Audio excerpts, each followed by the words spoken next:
Abbiamo immaginato, devo dire, già da tempi non sospetti, anche in fase pre-Covid e poi fino ad oggi, di dare uno strumento che consentisse proprio di capire quanto porto c'è in noi e quanto porto c'è in ogni veneziano. Non si può pensare a Venezia e alla sua storia senza pensare al suo porto, un connubio intenso e indissolubile dal punto di vista economico e sociale, che ora si rinnova secondo i nuovi strumenti della tecnologia. Un'applicazione per cellulare che permette un viaggio virtuale nei porti di Venezia e di Chioggia. È l'app I Porti di Venezia e Chioggia, museo virtuale. Un'app che si scarica facilmente, che consente di scoprire quanto porto c'è all'interno della città di Venezia e di Chioggia.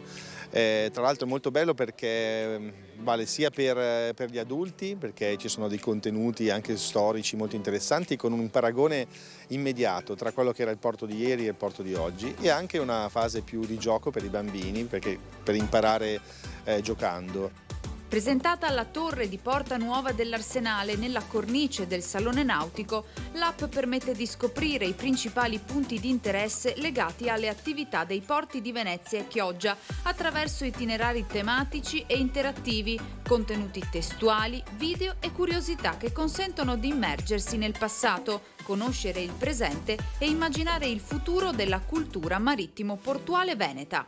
Il nostro porto non cresce nella città, cresce un po' da fuori, no? Quindi rispetto a Trieste il porto è meno conosciuto, si sa cosa avviene all'interno del porto molto meno, e quindi è importante invece riallacciare questa comunicazione, far conoscere ai cittadini e ai visitatori cos'è il porto e cos'è la storia di Venezia. Questa app può essere un utile strumento. Con ricostruzioni 3D, gallery, animazioni e tanto altro, ha aggiunto l'assessore al turismo Simone Venturini, l'app Museo Virtuale dei Porti di Venezia e Chioggia è un importante tassello di un mosaico ricco di voci e storie, attraverso cui la città si racconta, evitando di farsi raccontare dagli altri, come è accaduto invece per troppo tempo in passato.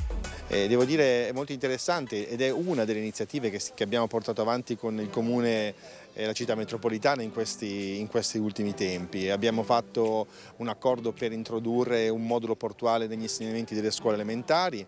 Abbiamo proposto oggi questa importante iniziativa dell'app sul Museo Virtuale di Venezia e di Chioggia, e stiamo lavorando molto in generale al tema Porto Città.